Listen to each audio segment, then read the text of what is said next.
Vous êtes sur Medi 1, merci de nous rester fidèles et soyez les bienvenus dans le cadre de votre émission Génération News, l'émission qui prend à cœur toutes les problématiques liées à la jeunesse, mais également tout ce qui fait le buzz sur Internet. Vous connaissez le principe de l'émission, scindée en deux parties. La première, elle, sera consacrée à un élément qui est un facteur clé dans les ruptures amoureuses, un facteur également qui crée des querelles dans le couple. Il s'agit évidemment du téléphone, le smartphone. Est-ce qu'aujourd'hui le téléphone est vu par les couples comme étant l'ennemi ou l'ami? Vous en saurez un peu plus en première partie d'émission. En deuxième partie d'émission, nous allons nous intéresser évidemment aux influenceurs web. Quel est l'impact sur le marketing digital des influenceurs web? Des éléments de réponse en fin d'émission avec mes invités du jour. Ils sont là, ils sont avec moi sur ce plateau de Génération News. Il s'agit de Orly, vous êtes entrepreneur. Merci d'avoir répondu à l'invitation de Génération News. Merci Régis pour l'invitation d'ailleurs. Nous remercions également Farel, vous êtes étudiante en audit et contrôle de gestion. Merci d'être là avec nous aujourd'hui. Merci à vous aussi. On remercie un habitué également de ce plateau Génération News et il s'agit de notre ami Simon. Vous êtes étudiant en génie logiciel. Toujours un plaisir de te recevoir sur le plateau de Génération News, mon cher Simon. Le plaisir est partagé, Régis. Plaisir partagé, je l'espère également pour une habituée Selena, étudiante en droit. Plaisir renouvelé évidemment de te recevoir sur ce plateau. Merci Régis pour l'invitation. Les amis, nous allons tout de suite plonger dans la première thématique. Nous allons nous intéresser au téléphone, au smartphone. Nous savons qu'aujourd'hui, la quasi-totalité des couples, tout le monde possède un téléphone. Ça, c'est une certitude. On est au moins sûr à ce niveau-là. Mais Orly, pourquoi aujourd'hui le téléphone est considéré comme un ennemi dans le couple? Et qu'est-ce que le téléphone, pour toi, représente dans le couple? Ok, merci beaucoup pour la question.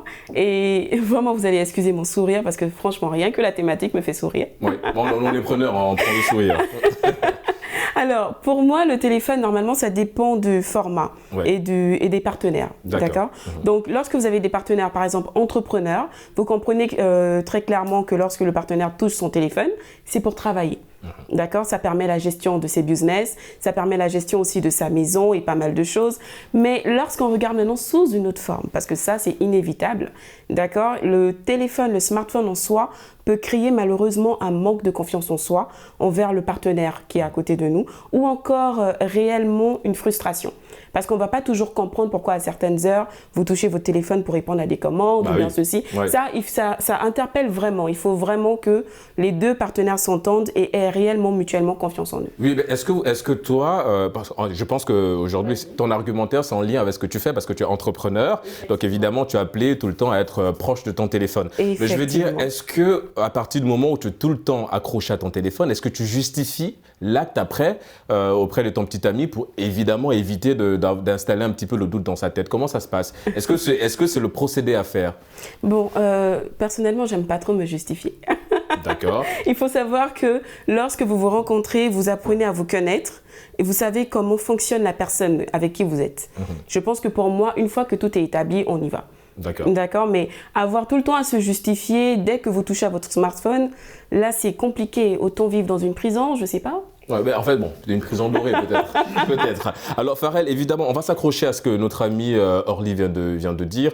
Il y a un élément qu'on va soutirer un petit peu de son argumentaire, c'était la confiance. Est-ce qu'aujourd'hui, le téléphone, c'est le baromètre de la confiance dans un couple?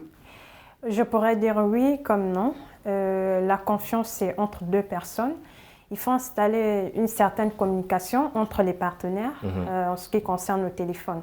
Déjà, il faut comprendre que lorsqu'on est en couple, chacun déjà a sa vie. Oui, et le téléphone, c'est un petit peu son jardin secret. D'accord, oui. Donc, chacun doit respecter la vie privée de l'autre. Bien qu'on soit en couple, chacun devrait garder ce côté intime de sa vie. Donc, le téléphone n'est pas un élément destructeur en tant que tel. Ça dépend aussi de la vision du couple. Mais comment expliquer qu'aujourd'hui, il y a par exemple des couples qui arrivent à la rupture et l'élément déclencheur, évidemment, c'est le téléphone. Enfin, du moins, le contenu du téléphone, ce qu'on a eu à voir à l'intérieur. Donc, quelque part, est-ce que quand on est en couple, on parlait de jardin secret, tu l'as souligné, chacun a son monde. Est-ce que le fait de se mettre en couple, c'est pas aussi justement de briser les barrières de ce jardin secret pour inviter son partenaire? Comme on dit, être en couple, c'est 1 + 1 égale 1, tout simplement. Bon, le téléphone n'a rien à voir parce que je peux ne pas avoir de téléphone et avoir mes secrets ailleurs et tu ne le sauras pas. Le téléphone, c'est juste un moyen un peu plus rapide d'accéder à mon monde à moi. Donc, ce n'est pas parce que j'ai un téléphone que ça veut dire que j'ai des secrets forcément et que si je n'en avais pas un, je n'en aurais pas. D'accord. Donc le téléphone, pour moi, c'est un outil comme tout autre. Ça dépend de la manière dont tu l'utilises.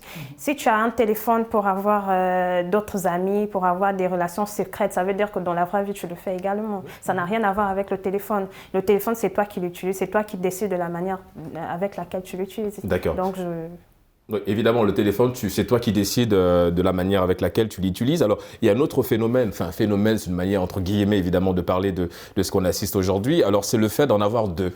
C'est vrai, déjà, ça cause des problèmes, mais Simon, il y a des couples qui se retrouvent avec deux téléphones. Est-ce que le fait d'en avoir deux, ça amplifie encore un petit peu cet aspect douteux qu'on a envers son partenaire ou sa partenaire ? Oui, je dirais effectivement, le fait que ton partenaire ait deux téléphones, surtout si tu apprends tardivement qu'il a un deuxième téléphone, je crois que... Avant, si tu le sais avant, ça va faire quoi? Réduire un petit peu l'intensité de... Ça dépend de ce qu'il fait avec. Déjà, comme elle tendait à l'expliquer, pour certaines personnes, le téléphone est un outil de travail. Moi, je vais prendre mon cas. Lorsque je faisais dans du business, j'aimais pas partager mes contacts, mes clients avec ma vie personnelle. Parce que des fois, tu peux être occupé, je suis à un anniversaire et tout, et le client veut t'appeler. Je préfère arrêter mon téléphone où je gère la clientèle et avoir mon téléphone personnel sur moi. Donc ça dépend, comme elle le disait, le téléphone est avant tout un outil, ça dépend de ce que tu fais avec. Mais si mon partenaire apprend tardivement que j'ai un deuxième téléphone, elle a de quoi s'inquiéter parce qu'elle ne sait pas ce que je fais avec ce téléphone-là.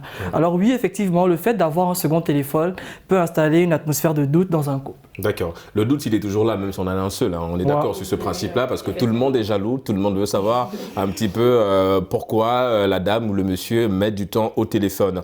Selena, on va revenir sur ce point, sur l'aspect confiance, parce que je pense que c'est un petit peu ça qui dicte aussi la vie en couple en ce qui concerne évidemment le téléphone. La confiance, comment l'installer? Tout à l'heure, je donnais une piste, une solution qui n'a pas été, on va dire, approuvée par notre ami Orly, qui a relativisé. Mais est-ce qu'aujourd'hui, la solution par excellence, c'est de donner le contenu de son téléphone à son mari une fois, je ne sais pas. Mais est-ce qu'il y a d'autres solutions hormis ça, hormis le fait de donner accès au téléphone à son partenaire?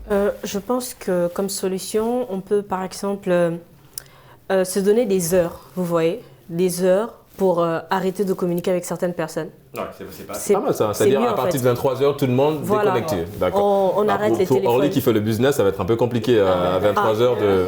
Ouais. Mais à 23h, par exemple, lorsqu'on a un magasin, il y a des heures d'ouverture et des heures de fermeture. Vous voyez, il faut souvent discipliner la clientèle. Dès que l'heure arrivait, tu éteins. Comme disait Simon, il est préférable en fait d'avoir un deuxième téléphone pour le business, vous voyez.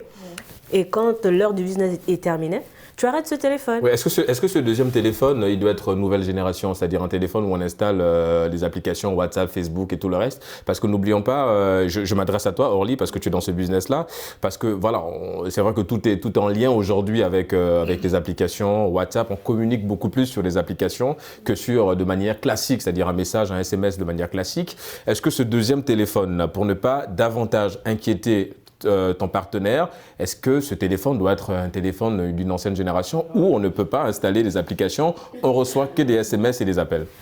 Bon, déjà pour répondre à ça, il faut savoir que personnellement, j'ai déjà essayé d'avoir deux téléphones. Et particulièrement, je prends toujours un téléphone qui me permet d'avoir WhatsApp, Facebook et autres, toujours connectés. Mais c'est assez compliqué déjà d'avoir deux téléphones. Donc pour ceux qui arrivent à gérer deux téléphones, bravo, chapeau à vous. Mais sincèrement, un téléphone, ça suffit. Et le téléphone, c'est le téléphone, comme je l'ai dit. Il suffit juste de bien connaître la personne avec qui vous êtes.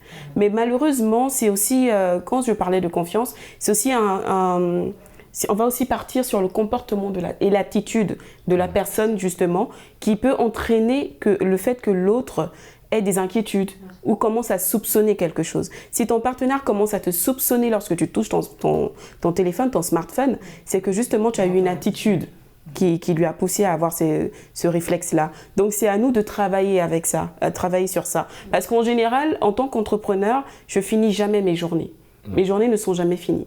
Donc je dis souvent que je m'écroule. Donc c'est quand je m'écroule, je m'endors, que là, oui, je suis en mode pause, tu peux plus me joindre. Mais sinon, à la fin de ma journée, justement, lorsque j'ai fermé, j'ai arrêté mes ventes et autres, à la fin, je me retrouve en train de faire le point. Et des fois, c'est avec certains clients que je discute encore pour des commandes futures, ou encore c'est avec le personnel où je dis, bon, il fallait faire ça, ça, ça, ça, ça. Ça ne s'arrête jamais. Mais si vous n'avez pas un partenaire qui comprend ça, et aussi pour ceux qui aiment se cacher, parce que quand on reçoit un appel, on se lève, on va répondre à la cuisine. Il n'y a pas de réseau. Ouais, voilà. Donc c'est l'excuse par excellence qu'on donne. Il y a un problème de réseau à la chambre, donc on va parler à la cuisine. Dans ce cas, moi, je pense que le problème, c'est pas le téléphone. En fait. C'est la personne. Ça n'a rien à voir avec le téléphone. Il y a des personnes un peu paranoïaques, excusez-moi. Oui. Non, mais le terme si est, t'inquiète. Voilà. Oui. Parce que, par exemple, il y a des femmes, lorsqu'elles ont été dans une relation auparavant et elles ont subi... les tromperies via les téléphones, les choses qu'elles ont eu à découvrir. Des choses. Peut-être tu n'as rien fait en fait. Des fois, le problème ne vient pas forcément du partenaire, mais de nous en fait. Oui. Exactement, d'où je dis encore une fois, je ne pense pas là que ce soit le téléphone le problème, c'est plutôt la personne, que ce soit l'homme ou que ce soit la femme. Ça peut être un manque de confiance venant de l'autre ou une attitude un peu soupçonneuse, douteuse venant de l'autre. Donc ça n'a rien à voir avec le téléphone, c'est la manière dont tu l'utilises, la manière dont tu reçois l'information chez l'autre. D'accord. Je pense à mon niveau que c'est cela en fait. Ouais, mais du coup, quelle est la place de la communication aujourd'hui, Orly, je reste avec toi, quelle est la place de la communication aujourd'hui dans le couple? On a l'impression qu'effectivement, l'exemple de notre amie Farrell, elle est très drôle, mais pour autant, elle résume un peu ce qu'on vit dans les couples, c'est-à-dire qui cherche, trouve et qui trouve, supporte. C'est en général ce qu'on dit. Mais quand on trouve et que quand on cherche, à défaut de supporter, on a besoin d'extérioriser ce qu'on a trouvé, qui nous met dans une situation, une zone de confort qui n'est pas très confortable. Du coup, quelle est la place de la communication aujourd'hui, là, dans le couple, quand le téléphone arrive à mettre le couple dans une situation pas très intéressante? Ok. Donc, pour moi, personnellement, je prends toujours des exemples à partir de moi. Là. Non, on ne dit pas non. Après, mais... Donc, du coup, je me dis, j'aimerais l'idéal. Ce serait que la communication en relation, ce soit comme notre relation avec nos amis, nos partenaires et autres. Parce que c'est ce qu'on dit souvent dans le couple, c'est avant de se mettre en couple avec une personne, crée d'abord un lien d'amitié. Et c'est ce lien d'amitié qui prendra le dessus lorsque le couple se rend. Effectivement. Parce qu'aujourd'hui, il y a quelque chose qui est très problématique. C'est bizarre. C'est-à-dire qu'aujourd'hui, vous avez deux personnes. Il y a un litige à cause d'un message et autre. Donc l'autre va dire, écoute, ce message-là, je ne l'ai pas envoyé, je l'ai reçu. Donc ce sont les réseaux sociaux. Quelqu'un va t'envoyer, oh là là, mon Dieu, je t'aime. Par exemple, facile aujourd'hui. Voilà, très très facile, surtout sur les réseaux sociaux, Facebook et autres. Et ton partenaire, il va voir ça, il va pas forcément essayer de te comprendre ou d'écouter. Donc, il va ouvrir la conversation, il va constater que cette personne t'écrit depuis 2009 en t'envoyant des « je t'aime » jusqu'en 2021. Tu n'as jamais répondu, mais ça va quand même créer quelque chose. On sera dans le « s'il t'écrit, c'est parce qu'il y a eu une ouverture », mais il n'y a eu aucune ouverture. J'ai un exemple palpable concernant ce que tu as dit. C'est-à-dire, je reçois des messages de tout le monde. Moi, je ne vais pas t'empêcher. Ce que je repense souvent, c'est que je ne peux pas empêcher quelqu'un de m'apprécier, de me dire « je t'aime ». Le problème, c'est que tu dois regarder moi mes réponses. Qu'est-ce que je dis à cette personne? Qu'est-ce que je réponds à ce « je t'aime » Parce que je ne peux pas l'empêcher. Tu ne peux pas empêcher des gens de t'admirer. Tu ne peux pas empêcher des gens de t'aimer. Tu ne peux pas empêcher un homme de te faire la cour. Enfin, exactement. Ouais, voilà, exactement. Ça, même, mais qu'est-ce que tu réponds? Est-ce que je suis réceptive? Est-ce que je vais vers cette personne? Est-ce que je vais dans le même sens que la personne? Ce sont mes réponses à moi parce que tu es avec moi. Est-ce que tu penses que par rapport à mes réponses, je vais dans le même sens? Est-ce que je réponds aussi, moi aussi je t'aime, même si ça fait 10 ans qu'on se connaît et tout? Comment je réponds à la personne? Ça aussi, c'est un problème. Ça, c'est assez intéressant. Et d'ailleurs, je reste avec toi, ma chère Farrell, parce qu'il y a une très bonne nouvelle. Est-ce que vous êtes fiancés? Déjà, comment ça se passe? Je veux dire, avec ton partenaire, justement, l'utilisation du smartphone, du téléphone dans le couple, comment ça se passe? Est-ce que vous avez déjà des règles préétablies en tant que couple par rapport au téléphone, par rapport aux heures d'utilisation et tout ce qui va avec? J'avoue que nous avons eu beaucoup de problèmes à cause du téléphone. Et effectivement, donc je me retrouve dans ce thème-là.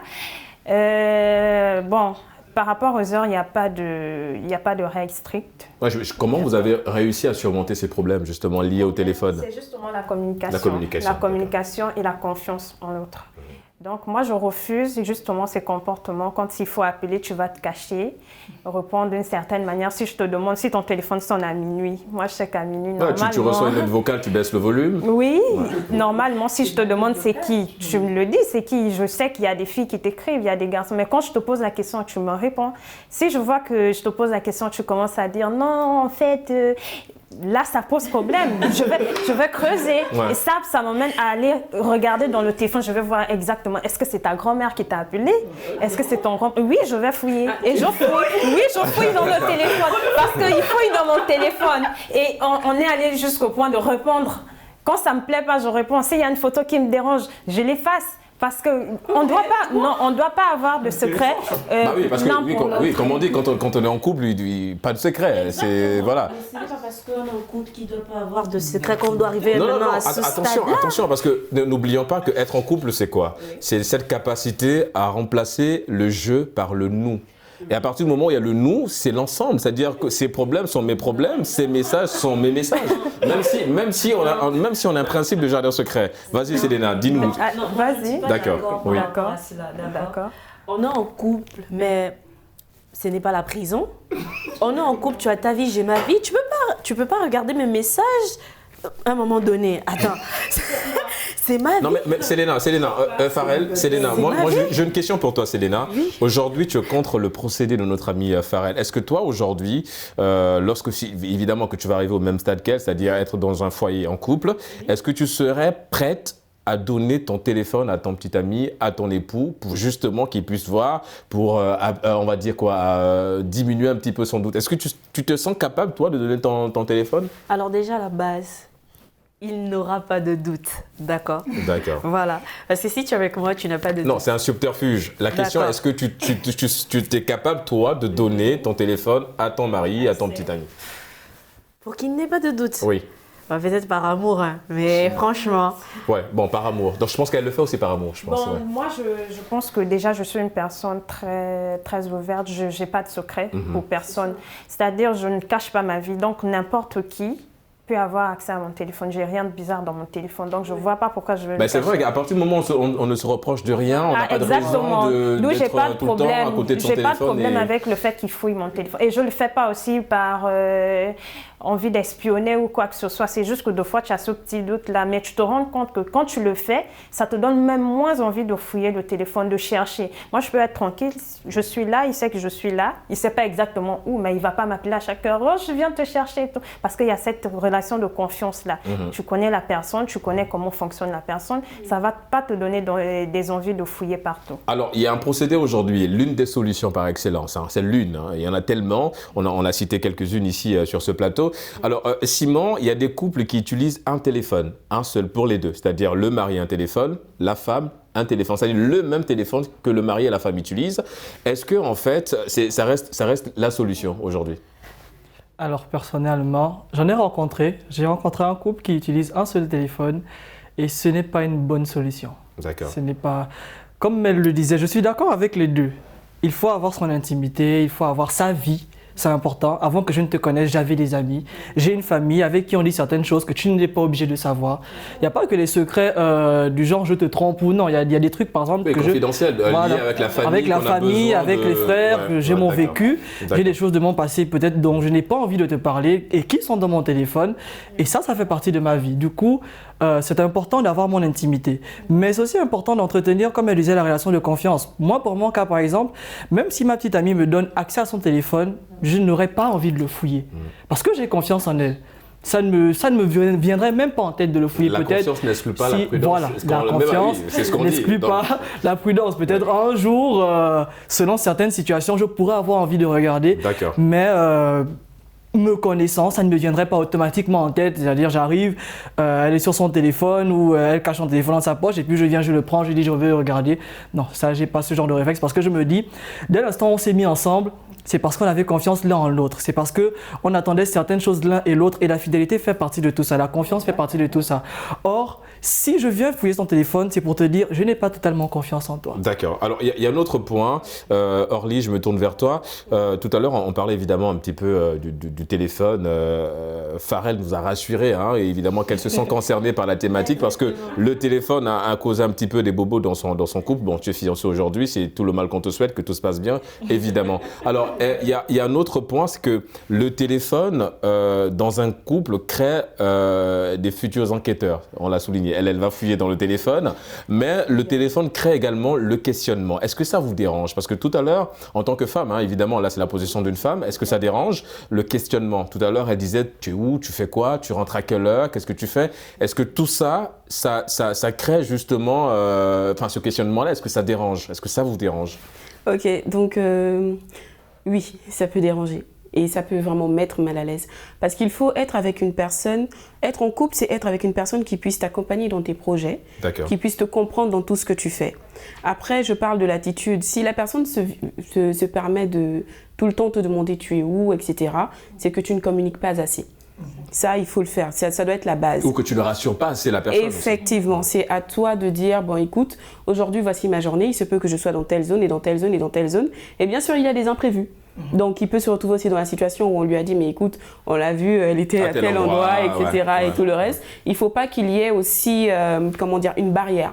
Lorsqu'on reçoit un appel pour dire, oui, mais finalement, tu es où? Il faut que ce soit libre, en fait. Oui, je suis à tel endroit, finalement, parce que, voilà, il y a eu un détour. Mais il ne faut pas que ce soit, excessif. Ouais, oui, il ne faut pas jouer le gendarme dans le couple, effectivement. en fait. Mais non, ce que je trouve extrême, c'est d'arriver à un niveau où le partenaire arrive à pirater le téléphone. Ah oui, parce que oui, il y a les partenaires qui vont... surtout WhatsApp. Surtout WhatsApp et autres. Mais sincèrement, tu te retrouves avec des appels. Il reçoit les mêmes appels que toi. Des fois, on te dit, mais non, mais c'est un homme qui m'a répondu. Non, mais attendez, il faut que ce soit une relation de confiance par-dessus tout. Mais par rapport à ça, justement, Simon, évidemment, toi, tu es dans le logiciel, génie logiciel. Tout à l'heure, tu as donné en tout cas l'appellation de ce système, c'est un clonage, évidemment. Est-ce qu'aujourd'hui, on comprend ces hommes-là? Est-ce que, je veux dire, c'est vrai, est-ce qu'on peut les excuser? Est-ce qu'il y a des arguments pour excuser ces personnes-là qui vont à l'extrême, comme l'a souligné Orly, jusqu'à pirater des téléphones pour avoir le contenu de leur partenaire? Non, on ne peut pas l'excuser. Comme elle le disait un peu plus tôt, c'est vrai de la paranoïa. C'est un peu trop en fait d'aller jusqu'à... Moi j'appelle ça une violation de vie privée. On peut même porter plainte pour ça. Ouais, bon, on a dit que l'amour aveugle, peut-être qu'il a envie de perdre ses yeux. Voilà, tu vois, peut-être qu'il est dans cette logique-là, mais je pense qu'il est dans la quête de se rassurer. Et peut-être que justement, comme Orly l'a dit, il n'y a pas assez de communication, on ne rassure pas assez. Après, ça dépend aussi du vécu de certaines personnes. Il y a des personnes, je crois qu'on l'a souligné peut-être un peu plus tôt ou pas, mais il y a des personnes dont les relations se sont brisées à cause des secrets dans le téléphone, à cause de certains messages, à cause de certaines choses. Et ces personnes-là n'ont pas parfois la même solidité émotionnelle que nous. De se dire qu'elle a été comme ça, l'autre ne le sera pas. Avec le temps, elles s'endurcissent et elles prennent des précautions qui parfois peuvent être extrêmes. C'est vrai que ça n'excuse pas, mais il faut aussi comprendre que l'on n'est pas tous pareils. Certaines personnes sont vraiment sur la défensive, ont vraiment mis des barrières à cause de ce qu'elles ont subi et c'est pour ça qu'elles réagissent d'une certaine façon. C'est pour ça qu'aujourd'hui, certaines filles sont très méfiantes par rapport aux hommes. Faut qu'on le dise, les hommes, on n'est pas toujours très clairs. On n'est pas toujours très clair. Faut qu'on soit honnête là-dessus. Et la plupart du temps, même si tout le monde fait des gaffes, nous on en fait plus qu'elles. Et c'est pour ça qu'elles sont la plupart du temps un peu plus la défensive que nous. Parce que nous on n'a plus cette facilité-là. Même en discutant avec nos frères, on n'a plus ce truc-là à faire que je reçois un appel, je sors de la chambre. Je reçois une note vocale, je mets mes écouteurs. Ça, on n'a plus cette facilité à le faire parce qu'on se dit, bon, on n'est pas obligé de tout écouter, même des trucs simples.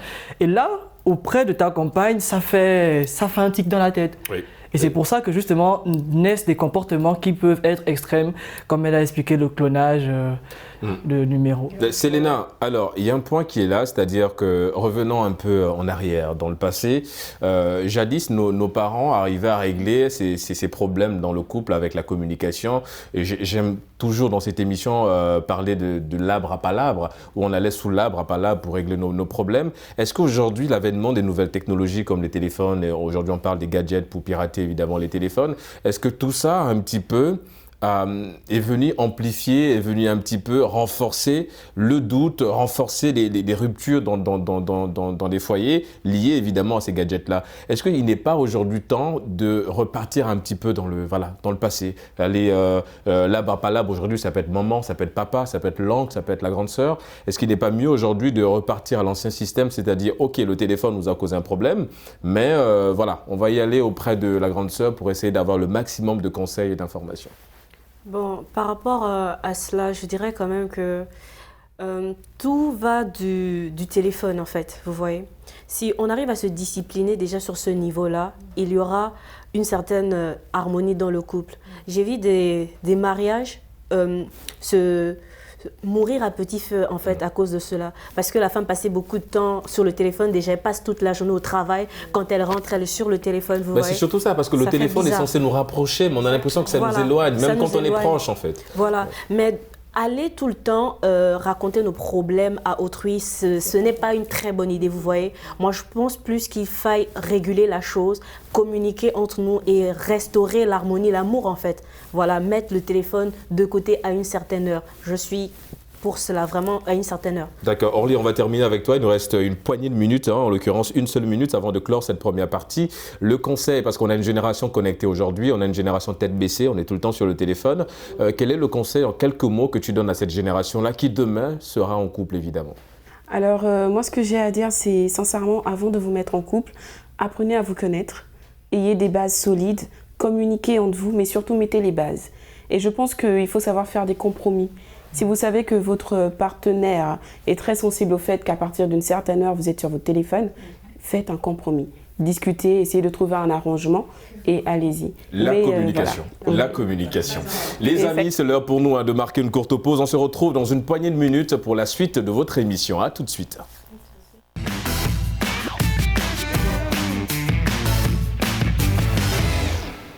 De retour sur le plateau de Génération News pour la deuxième et dernière partie d'émission. Nous allons tout de suite nous intéresser aux influenceurs web. Alors mon cher Simon, aujourd'hui c'est vrai c'est une appellation, c'est même devenu un métier.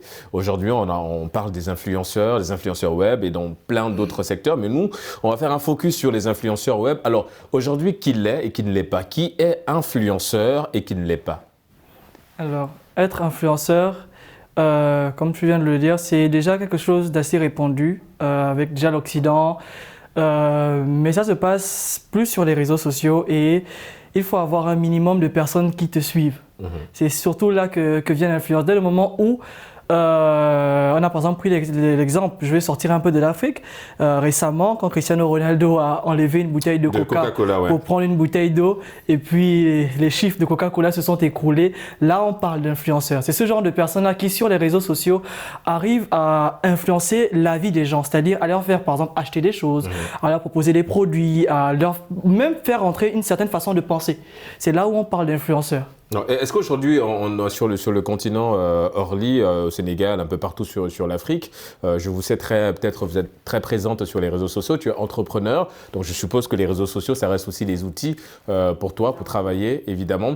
En termes d'influenceurs, est-ce qu'aujourd'hui, ces influenceurs, parce que si on reste évidemment sur la vie et l'argumentaire de notre ami Simon, ce sont des gens qui sont capables évidemment de vous faire changer votre manière de consommer, par exemple, votre manière de voir les choses. Est-ce qu'aujourd'hui, ces gens-là aussi ont un petit peu révolutionné le marketing digital? Alors déjà, je suis d'accord avec la définition de Simon. Et oui, ils ont redéfini réellement le marketing digital. Parce qu'il y a quelques années, on parlait de marketing digital, on se limitait à il faut ouvrir une page Facebook un compte Twitter, etc. Il faut l'animer, mettre de bons posts infographiques, etc. Ou encore sponsoriser, c'était le terme même avant, et tout. Mais aujourd'hui, on a autre chose. Aujourd'hui, on passe par des personnes intermédiaires pour dire, écoutez, parlez de notre produit, testez notre produit et dites à ces gens-là, dites à ces personnes qui vous suivent que ça va. Donc oui, vous faites bien de parler du fait que j'utilise beaucoup les réseaux et par constat, malheureusement, toujours en termes de marketing digital et autres, je pense que quand on parle d'influenceurs, on parle aussi de vision. C'est-à-dire, il faut que quand on regarde quelqu'un, on puisse dire, bon, elle est influenceur, elle, son domaine c'est tel, et elle impacte sur tel domaine, etc. Mais malheureusement, aujourd'hui, on retrouve des personnes qui s'autoproclament influenceurs. Oui, d'où la question de savoir qui l'est et qui ne l'est pas réellement. Effectivement, ouais. Et ça va sur des buzz. Faire un buzz ne signifie pas que nous sommes influenceurs. Influenceur, c'est sur du long terme. Influenceur, c'est une carte d'identité. On te regarde et tu es capable de t'exprimer convenablement sur un sujet, une thématique bien précise. Aujourd'hui, par exemple, il y en a beaucoup quand je poste, parce que moi, par exemple, personnellement, j'ai été jeune fille mère à 17 ans. Aujourd'hui, je vis à Dakar avec mes 2 enfants, donc je suis une mère célibataire. Et quand je poste des fois sur les réseaux sociaux cette réalité-là, il y en a qui reviennent et qui me disent « Mais en fait, tu ne réalises pas, mais moi je suis aussi maman, j'ai 18 ans, je suis à Dakar, mais je m'en sors carrément pas. » Et quand je vois ton quotidien, etc., tu m'aides vraiment à avancer, tu me boostes et autres. Je pense que être influenceur, parce que moi je ne m'attendais pas à ce que des personnes m'écrivent dans ce genre-là, sur ce cadre-là, être influenceur, c'est ça. Aujourd'hui, on va dire non, être influenceur, il faut avoir tant de likes, ou encore tant de vues, ou encore tant d'abonnés, c'est faux. Ouais. C'est faux. Oui, parce qu'on a l'impression que c'est ce à quoi les gens résument l'influenceur. Effectivement. C'est au nombre de likes, au nombre de partages. C'est clairement faux. Personnes qui te suivent. C'est clairement faux. Parce qu'aujourd'hui, par exemple, si on doit voir certains partenariats ou certains contrats que d'autres personnes qui ont juste 1000 et quelques abonnés sur leur compte Instagram arrivent à tisser, que d'autres personnes qui ont même 40 000, s'il vous plaît, abonnés n'arrivent pas à tisser. On va bien sur la vision que être influenceur, c'est avoir une vision, c'est savoir où on va et savoir quel domaine impacter. Exactement. Vos enfants, les 2 s'appellent comment, les bouts de chou? Alors, Hilary et Lucas. Hilary et Lucas. Effectivement. On passe le coucou à Hilary et Lucas qui nous regardent sûrement. Alors on va justement revenir un petit peu, Selena. C'est vrai qu'évidemment l'argumentaire de Orly était c'est très intéressant. On va revenir un peu sur le profil de l'influenceur en lui-même. Qu'est-ce qui fait d'un influenceur un bon influenceur? Je veux dire, ça se juge sur quoi? Quels sont les critères d'un bon influenceur? Alors, moi je pense que le meilleur critère d'un influenceur, c'est l'impact, d'accord? L'impact surtout positif, d'accord? Parce qu'aujourd'hui, nous avons des influenceurs... Oui, mais est-ce que sa capacité à convaincre n'est pas aussi un argument par excellence? C'est-à-dire, tout à l'heure, elle parlait de partenariat. Supposons que moi, j'ai une boîte, je vends de l'eau, j'ai une marque, et je veux justement promouvoir mon produit. Il faudrait que, je veux dire, la personne à qui l'influenceur, vers qui je vais me tourner, ait cette capacité à convaincre le client, aller vers... Est-ce que justement, cette capacité n'est pas la capacité par excellence de l'influenceur? Si, exactement. Lorsqu'on regarde les influenceurs, généralement, ce sont des très bons parleurs. D'accord, je crois même que c'est la base pour laquelle en fait on se tourne vers eux en fait, parce qu'ils ont cette capacité-là à captiver les personnes, ils ont cette capacité-là à vous faire penser comme eux, à vous faire, à faire en sorte que vous puissiez aller dans les endroits où ils vont en fait. Donc moi je pense quand même que avoir cette capacité de pouvoir convaincre, bien parler, ça joue aussi beaucoup dans ce métier-là. Vous suivez des influenceurs? Simon, je viens à toi dans quelques minutes. Farel, est-ce que tu as des influenceurs que tu suis? Si oui, pourquoi? Je suis beaucoup de personnes. Il y a d'autres qui s'autoproclament influenceurs. Comme oui, ça on le vit tout le temps sur le continent. C'est comme elle a dit, on a 10 000 likes, on est influenceur. Exactement, il y a d'autres qui ont même des millions de likes. Et puis, tu regardes le contenu, c'est des bêtises. Excusez-moi pour le terme. Non, mais c'est des bêtises. Tu viens, tu fais une vidéo drôle, je vais dire une vidéo où tu... Parce que c'est là la confusion aussi, c'est que exactement. On confond les humoristes web aux influenceurs exactement. web. Exactement. Moi, j'avais ce problème-là, je me disais qui est influenceur et qui ne l'est pas. Est-ce que le fait d'avoir des vues, d'avoir des abonnés fait de toi un influenceur? Est-ce que le contenu aussi ne fait pas de la personne un influenceur? Parce que tout le monde, pour moi, est devenu influenceur aujourd'hui. Je me lève là, je mets ma caméra, je suis là, j'ai acheté ma mèche là-bas, allez à Wakam, ceci, cela, j'ai bu du vin, le mojito, machin, et tout. Bon, moi, à quoi ça me sert? Donc, est-ce que tu es influenceur? Pour moi, je ne sais pas. J'avais ce problème-là aujourd'hui, mais avec, en fait, ce terme-là aussi, ça me permet aussi d'éclaircir ma vision sur la chose, parce que je me demandais qui est influenceur, qui ne l'est pas. Est-ce que le contenu que tu donnes m'intéresse, me sert à quelque chose? Par exemple, toi, tu es entrepreneur. Moi, j'ai besoin de ça, parce que je suis une jeune femme, j'ai peut-être peut-être besoin de quelques astuces. Comment tu as démarré? Ça me sert à quelque chose. Exactement, ce que tu m'apportes, en fait. Ouais, ça peut créer un déclic en toi, de se dire, OK, si elle a réussi, moi comment aussi, est-ce que je dois mettre mon eyeliner? Je ne sais pas le faire. Est-ce que j'en ai besoin? Si je sors sans eyeliner, est-ce qu'on va me dire, oui, toi, tu ne l'as pas fait et tout? Ça me sert à rien. C'est en lien avec le make-up, c'est ça? Oui, exactement. Parce que nous, on était perdus là sur le plateau. Oui, exactement. Il y a des choses comme ça. Je ne le fais pas, donc je me dis, est-ce que si je ne regarde pas cette personne, ça veut dire que bon, je ne fais pas les choses bien? Parce que tout le monde le fait. Moi, je ne le fais pas, je ne sais pas le faire aussi. Ça ne m'apporte rien personnellement, ça ne m'apporte rien. Mais je ne suis pas contre ceux qui le font. Ça ne m'apporte rien. J'ai besoin des choses utiles qui vont me servir à moi. D'accord. Simon, je te laisse rebondir. Tu voulais rebondir sur l'argumentaire de Selena? Par rapport à qu'est-ce qui définit le profil d'un influenceur et surtout pourquoi on se tourne vers eux, il faut savoir que pour moi, j'estime que influencer, c'est souvent un peu plus subtil que le fait de parler pour convaincre. Il y a des influenceurs, comme j'ai aussi pris l'exemple de Cristiano Ronaldo, qui n'ont pas besoin de parler. Parce qu'il fait une vidéo où il parle de sa vie, mais qu'il porte un certain type de t-shirt. Certaines personnes vont se dire, je veux ce t-shirt. Moi, par exemple, je suis beaucoup, pas des influenceurs, mais je suis beaucoup de personnes otaku, parce que j'en suis un, qui font parfois des résumés sur des épisodes de manga, des trucs comme ça. Et parfois, parce qu'ils portent un sweat que je trouve très beau, je vais le chercher. Et c'est surtout par là que se définissent les influenceurs. Je vois souvent certaines jeunes filles qui regardent des jeunes filles, d'autres jeunes filles sur les réseaux, Instagram et autres, parce qu'elles disent qu'elles ne vendent pas le produit, mais parce qu'elles expliquent que par exemple, je me suis maquillée avec ça. Ouais, les gens l'achètent. Oui, il y en a qui font des placements de produits. C'est plus subtil que le fait de venir simplement présenter le produit.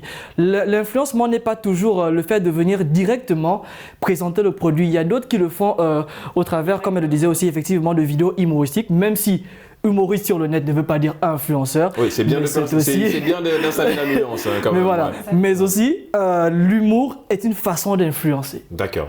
Orly, je viens à toi. C'est vrai, tout à l'heure, on parlait de nouvelles technologies. Tu utilises les réseaux sociaux pour promouvoir tes activités en tant qu'entrepreneur. Est-ce que aujourd'hui, le marketing d'aujourd'hui va ressembler au marketing de demain? Quand on sait qu'aujourd'hui, on a des nouveaux, des entrants dans la communication digitale, la communication marketing, est-ce que le marketing d'aujourd'hui va ressembler à celui de demain? Déjà, merci pour cette question. Et là, je vais vous raconter une petite histoire. On est preneurs, nous. Voilà, on va jusqu'au bout de l'histoire. Une petite histoire. Alors, donc, j'étais en train de faire un live. Moi, il faut savoir que j'aime beaucoup la communication digitale de base. Et donc, je suis en Master 2 en ce moment en UX Design. D'accord. Et pendant que je faisais un live, j'étais sur une thématique et autres. Il y a ma petite sœur qui débarque sur le live et qui me dit « J'aime trop ce que tu fais, j'aime trop ce que tu fais ». Je lui dis « Bon, ok, d'accord ». Quand je finis le live, elle m'a laissé des tas de messages en inbox où elle me dit « Écoute Medba, bon moi aussi, je vais acheter ma ring light, tu vas acheter ceci, je vais commencer les vidéos ». Et je lui ai dit « Stop » en fait. Je lui ai dit « Stop ». C'est vrai, aujourd'hui en fait, malheureusement ou heureusement, tout le monde a le droit de communiquer et de faire du marketing sur les réseaux sociaux. Mais c'est pas parce que tu as une ring light, c'est pas parce que tu as un smartphone que ça veut dire que tu sais communiquer ou encore que tu as les bases du marketing. Il y a quelques années, quand je suis tombée amoureuse de la communication digitale, je me suis dit que je pouvais tout faire de manière autodidacte. Mais c'est faux. À un certain niveau, il faut maîtriser les rouages. À un certain niveau, il faut faire attention parce que très vite, tu te retrouves face à ta e-réputation. Et si tu ne sais pas maîtriser certains outils, tu tombes. Voilà pourquoi je dis aujourd'hui, le marketing de demain ne doit pas et ne sera pas le même que celui qu'on a connu il y a quelques années. Il y a quelques années, c'était un concept. Tout le monde disait je suis marketeur, le marketing digital, c'était nouveau, on parlait beaucoup de community manager, etc. et tout le reste, mais aujourd'hui c'est différent. Aujourd'hui on définit, professionnellement, on définit autrement et tout autrement le community manager. Ce n'est pas juste tu postes une photo et un texte, non. Sur la page Facebook et ça, ce sont des personnes malheureusement qui sont encore dans l'autodidacte, qui n'ont pas compris ça. Aujourd'hui dans certains milieux, tu déposes ton CV, tu dis juste que moi j'ai juste fait la communication de tel, on va te dire ok, c'était quoi ta stratégie de com? Tu as commencé par utiliser quels outils? Pourquoi tu as utilisé tel réseau et pas autre? Quelles étaient les stats? Et en fait, il y a plein de termes techniques qui reviennent. Donc non, ça ne pourra pas et ça ne devrait pas être le même marketing. Est-ce qu'aujourd'hui, pour des annonceurs, des potentiels annonceurs, est-ce que l'une des stratégies de communication évoquée par notre ami Orly, ce serait d'aller justement vers ces influenceurs-là? Oui, Je pense quand même que ce serait une très bonne idée parce que lorsque tu vises le bon influenceur, ça peut te rapporter énormément en fait. Ouais, c'est lorsque tu as très bien fait ton ciblage, voilà. Tu sais exactement c'est quoi ta cible, qui est ta cible, exactement. Et à partir de ce moment, tu fais de la publicité pour ton business. Il suffit que la personne soit une bonne personne et qu'elle ait un bon public, tu peux te retrouver avec des bons numéros en fait, juste à cause d'une vidéo. Mais est-ce que Pharrell, est-ce que justement par rapport à ça, c'est-à-dire que revoir sa stratégie de communication en fonction de sa cible, les influenceurs aujourd'hui, la quasi-totalité sont jeunes, supposons que vous ayez un produit qui concerne des adultes, là ça devient un peu compliqué, je veux dire, un influenceur de 15 ans ne peut pas s'adresser à un adulte de 35 ans, là ça devient un peu compliqué si on fait référence à ces influenceurs.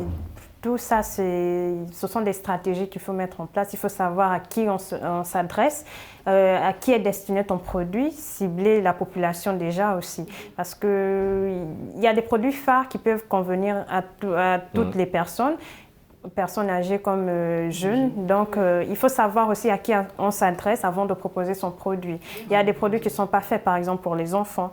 Le contenu aussi doit être défini à la base, adapté aussi à la personne à qui tu veux faire passer le message, je pense, de ce point de vue-là. On parle d'un point qui est super intéressant aujourd'hui, c'est un point qu'on remarque partout, vous l'avez également souligné sur ce plateau, les gens qui s'autoproclament influenceurs, est-ce qu'on le devient, je veux dire, est-ce qu'on se lève en disant aujourd'hui je deviens influenceur, est-ce que c'est pas les autres qui voient en toi cette capacité et qui décident de te définir comme tel, Simon?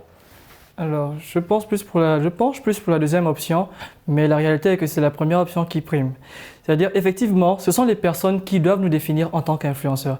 Dès l'instant où des personnes se réfèrent sur toi, même nous, aujourd'hui, on est des influenceurs. Moi, aujourd'hui, j'influence mon petit frère par ce que je fais, par la vie que je mène, par exemple, ici, à l'étranger, parce que je respecte, au travers de la vie que je mène, je respecte les sacrifices que font mes parents. C'est surtout parce que tu passes sur Génération News aussi. Là, voilà, le petit frère, il va te regarder à la télé, il va se dire, je veux faire la même chose que Simon. Son grand frère a glossé. Voilà. Du coup, nous tous, on peut être influenceurs. Mais maintenant, pour moi, c'est pas juste parce que tu postes une vidéo drôle et que tu as 1000 vues, 2000 vues, que tu peux te proclamer influenceur. Mais malheureusement, c'est la réalité. Lorsqu'on va sur Instagram, lorsqu'on va sur TikTok, parce qu'une personne a 10 000, 15 000 likes à cause d'une vidéo drôle, et effectivement, on la trouve drôle, sinon on ne l'aurait pas liké, mais ça ne fait pas de toi un influenceur parce que ce que tu fais, comme elle le disait, ne m'impacte pas et ne m'importe pas. Ça me fait rire sur l'instant, mais après, je l'oublierai. Ça ne change rien à ma vie et ça ne m'apporte rien. Alors qu'il y a des personnes qui n'ont pas pourtant beaucoup de likes, et je le vois tout le temps sur les réseaux, des personnes qui n'ont pas beaucoup de likes, mais dont le contenu est très instructif, dont le contenu sert énormément selon la catégorie des personnes, comme elle a dit, mais ce sont des personnes qui ne sont pas parfois soutenues par des sponsors, parce que les sponsors aiment effectivement ces jeunes-là qui attirent beaucoup plus de monde avec la facilité humoristique. Alors c'est pour ça qu'il faut bien définir qu'est-ce qu'un influenceur. Est-ce que l'influenceur, c'est celui qui fait rire et qui après vient dire que voilà, j'ai fini de vous faire rire, mais achetez aussi ceci, ou celui qui vient proposer quelque chose qui va aider sa génération ou une autre génération. Quelqu'un qui vient aussi avec un plan bien détaillé de... Effectivement. Je repose encore la question, influenceur dans quoi? Parce qu'aujourd'hui, je vais pas citer les noms aussi, il y a des influenceuses, entre parenthèses, qui nous montrent leur train de vie, un très bon train de vie de jeunes femmes et tout. Dans leur message, on ne comprend pas exactement qu'est-ce qu'il faut faire. Parce que c'est ça. Exactement. Donc la jeunesse il y a des jeunes filles qui ont des téléphones qui coûtent des millions. Qui vont dans certains endroits, qui ont certains habits de marque et tout. Mais comment elles font pour l'avoir? On ne sait pas. Et après, nous derrière, par exemple, qui voulons avoir ces choses, comment il faut faire pour l'avoir? Surtout la petite sœur qui est derrière. Elle va se dire que si je veux avoir ce téléphone, il y a cette tenue qui coûte des millions. D'une certaine manière aussi, elles influencent. Mais parfois mal. Parce que déjà, elles ne sont pas honnêtes dans la façon dont elles font les choses. On ne sait pas comment elles arrivent à acquérir ces choses. Et après, toi, derrière, pour avoir un smartphone, Je sais pas. Elles vont venir te dire, moi j'ai travaillé, mais tu as travaillé dans quoi? Tu as fait quoi? Tu as commencé avec quoi? On doit savoir, on doit connaître ton parcours exactement. Comment tu es arrivé là, d'où tu es parti, tu es l'enfant de qui, tu as fait. Mais elles ne le disent pas. Elles vont venir te dire, oui, il faut travailler super dur. C'est pas comme ça. La vie n'est pas aussi facile que ça. Oui, exactement. On sait qu'il faut travailler, mais c'est pas comme ça. Sinon, nous tous, on aurait des smartphones, on aura des très beaux habits, on aurait des voyages, je sais pas. Mais c'est pas comme ça. La vie, elle est super dure.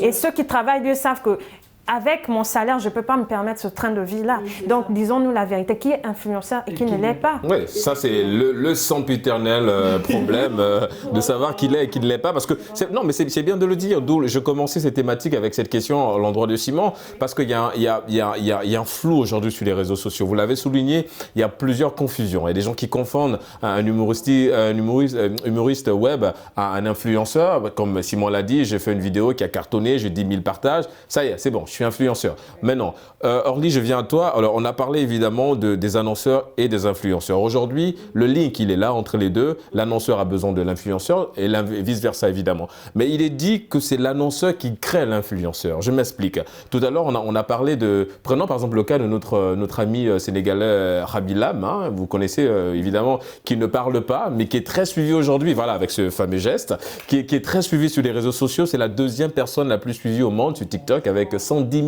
000 abonnés sur TikTok. Ce monsieur, par exemple, il ne se définit pas comme étant un influenceur, mais un annonceur peut définir l'âme comme étant influenceur s'il va vers lui et dire « Écoute, j'ai tel produit, j'aimerais que tu parles de ce produit ». Est-ce que, du coup, cette formule, elle est exacte? C'est l'annonceur qui crée l'influenceur. Effectivement, et je valide. Pourquoi je valide? Parce que, vous savez, quand vous avez mis du temps, l'annonceur, pour moi, c'est une marque. Quand vous avez mis du temps à créer votre marque avec sérieux, vous avez tout fait pour qu'elle atteigne une certaine notoriété et autres, vous ne pouvez pas prendre n'importe qui pour la représenter. Donc du coup, oui, c'est vraiment l'annonceur qui crée l'influenceur. Excusez-moi. Donc du coup, il faut aussi se mettre dans un certain mindset et dans une certaine vision. Aujourd'hui, quand on regarde, on va regarder tout le monde ou n'importe qui s'autoproclamer influenceur et aussi dire alors j'ai telle marque. Oui, parce que c'est le cas de Rabi Lam, par exemple. Lui, il a créé cette influence-là aujourd'hui. Okay. Au-delà d'avoir ses abonnés, ses 110 000 abonnés, il y a cette influence qu'il a créée parce que il est connu à travers le monde et tout le reste. Ouais. Et là encore, c'est par rapport à sa carte, comme je dis souvent. L'influenceur doit avoir une carte. Quand on le regarde, on sait qui il est, quel est son parcours. Et vous allez remarquer que la plupart des marques aiment se rapprocher des success stories. Oui, c'est-à-dire, ils regardent et ils disent, mais voilà en fait, comme tu l'as dit tout à l'heure, c'est-à-dire, on doit savoir comment tu as fait. Si aujourd'hui tu as telle chose, comment tu l'as fait? Si je peux citer Emma Louès par exemple, aujourd'hui on sait que bon, elle a des entreprises. Rien que ça, c'est bon.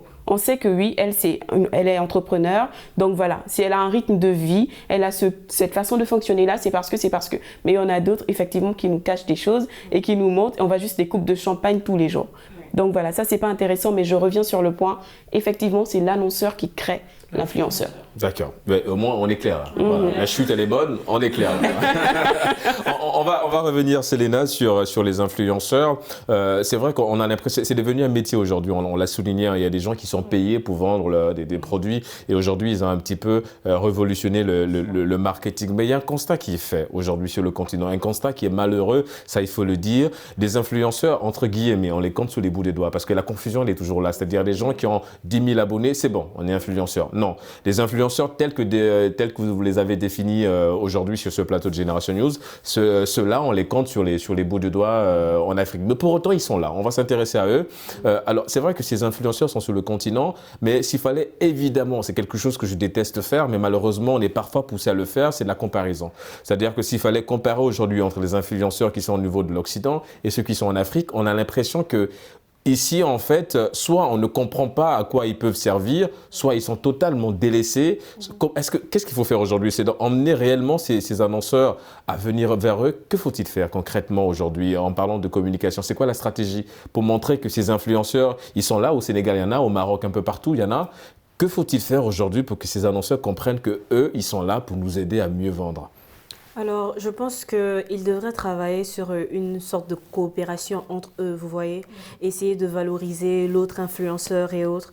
Parce que je pense qu'on a un petit complexe, en fait, vous voyez. Quand on voit l'influenceur qui est, par exemple, aux États-Unis, lorsqu'il parle de quelque chose, on est plus captivé parce qu'il est aux États-Unis. Mais quand on regarde l'influenceur de Dakar, qui est ici avec toi, qui vit tes réalités, tu n'as pas ce même engouement, en fait, vous voyez. Donc, on doit c'est surtout parce qu'on a le rêve américain dans la tête. Exactement. L'Africain, le Sénégalais qui est là, qui se dit, bon voilà, si l'Américain parle de ça, l'Amérique c'est déjà mieux qu'ici. Ça, c'est souvent ce que les gens pensent, mais voilà, on a tous les mêmes problèmes. Hein, voilà. En Afrique, on a encore un problème avec le marketing digital. On l'a, mais on ne sait pas comment s'en servir. Oui, parce on pourrait faire énormément de choses avec. On pourrait faire énormément de choses avec. Déjà, on ne sait pas déjà à quoi ça sert déjà. Donc, on l'utilise à tort et à travers pour faire des bêtises. Alors que la jeunesse africaine a besoin de beaucoup de choses. Et le marketing digital peut servir à régler beaucoup de problèmes en Afrique. Le chômage, par exemple, le chômage, oui. Même ces vidéos-là, ils peuvent s'en servir pour faire quelque chose de bien, d'utile. Mais malheureusement, en Afrique, je peux dire, on aime rire, on aime rêver. Oui, non, parce que ça, c'est un point intéressant. Tout à l'heure, je parlais justement, parce que c'est un fait, les amis, c'est un constat général, parce qu'en fait, les influenceurs sur le continent en Afrique sont délaissés. Enfin, je ne connais pas pour d'autres pays, mais les pays qui nous concernent aujourd'hui, qu'on a eu à visiter, évidemment, on a l'impression, et puis on les suit sur les réseaux sociaux, on sait quand un influenceur communique sur un produit, mais ce n'est pas le cas, on les voit souvent, ils viennent parler, et en Afrique, on a l'impression que les annonceurs font beaucoup plus confiance aux humoristes web qu'aux influenceurs. Parce que comme on dit, on aime rire, donc on préfère donner un produit à un humoriste que de donner à un réel influenceur qui va être capable de te vendre le produit. Bon, mais après, vu qu'on était sur la comparaison, il y a il y a une étude que j'ai eu à faire personnellement. C'est-à-dire, j'ai constaté que, par exemple, aujourd'hui, si je dois prendre Farren, qui dit qu'elle est entrepreneur, si je compare Farren, entrepreneur ici, en Afrique, et l'autre Farren, par exemple, entrepreneur en Europe, je vais constater que dans le contenu de Farren qui est en Europe, il y a une suite logique. D'accord ? Mais malheureusement, on peut arriver sur des comptes où on te dit oui, ça c'est un entrepreneur ou bien une entrepreneur, et quand tu arrives, mais tu te poses des questions. Aujourd'hui, elle nous a parlé d'entrepreneuriat, et demain, paf, ça a switché, elle nous parle de, voilà, elle a rencontré tel finalement. Ouais, c'est vrai, on pense un peu du coq à l'âne. Et voilà, donc ça aussi, il faut comprendre que lorsque l'annonceur regarde ça, ce sont des choses qui impactent réellement. Mais donc le problème, il est où ? Au niveau de l'annonceur, enfin celui qui se définit comme annonceur, c'est-à-dire que est-ce que c'est à l'annonceur aujourd'hui de prendre réellement conscience de l'enjeu de ce qu'il peut gagner derrière en étant influenceur ? Est-ce que le problème c'est d'abord en soi avant d'être extérieur ? C'est l'influenceur lui-même. D'accord, lui-même d'abord. Parce que laissez-moi vous dire que lorsque vous devenez important, on vient vers vous. Vous n'avez même plus besoin de passer des coups de fil. Et l'originalité surtout. Hein. Effectivement. Ouais. Vous n'avez plus besoin de passer des coups de fil. Il y en a, vous les voyez sur les réseaux, il y a des marques qui viennent clairement vers eux. Mais pourquoi toi on ne te choisit pas pour parler de produits, etc., depuis que tu es sur les réseaux. Et il faut savoir que lorsque tu travailles avec une marque et que tu dis vendre un produit, c'est la marque qui fait même la communication sur toi. Tu n'as pas besoin de dire non, voilà, non. Là, c'est toi qui cherches. Et tu n'as pas besoin de chercher. Il faut revoir tes contenus. Il faut que chacun puisse s'asseoir et accepte de se former. Aujourd'hui, on peut aller sur Google pour avoir des certifications, etc. Mais ça, c'est malheureusement le mal-être aussi que la jeunesse africaine a. Ils n'aiment pas se former. Ils n'aiment pas ça. Voilà, non. Google, c'est pour... On se contente de ce qu'on a. Exactement. Voilà. Mon ami m'a dit que si je postais une belle photo comme ça, bien sûr, donc voilà, c'est bon, et je poste cette photo, j'attends qu'il y ait ces résultats-là, mais il ne va pas savoir qu'en fait, mon ami, lui, c'est un Algérien, et moi, je suis de telle nationalité, et quand je fais ça, ça signifie autre chose. Pourquoi ? Non, parce que tout simplement, tu ne t'es pas formé. Sur le net, même sur Facebook, il y a des contenus très intéressants, des femmes, des hommes qui encouragent la jeunesse. Ah, lancez-vous dans ça, c'est important, ça va vous rapporter. Les gens ne regardent pas, les gens ne likent pas, ils ne sont pas là, ils ne sont pas intéressés. Mais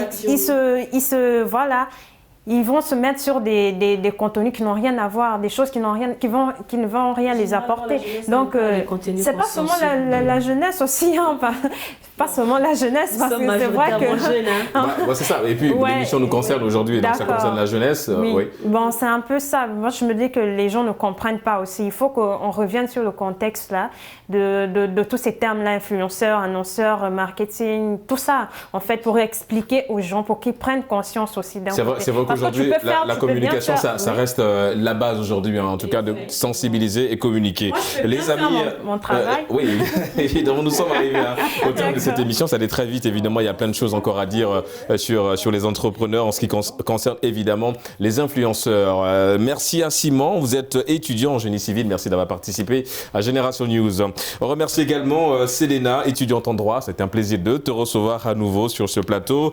On remercie Orly, entrepreneur. Un plaisir, évidemment, de t'avoir reçu sur ce plateau de Génération News. Merci. Et on termine avec notre amie Farel, étudiante en audit et contrôle de gestion, nouvellement mariée, fiancée.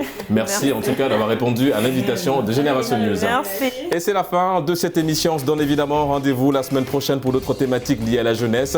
Et d'ici là, n'oubliez pas, quoi qu'il arrive et quoi qu'il advienne, gardez le sourire en compagnie de nos programmes.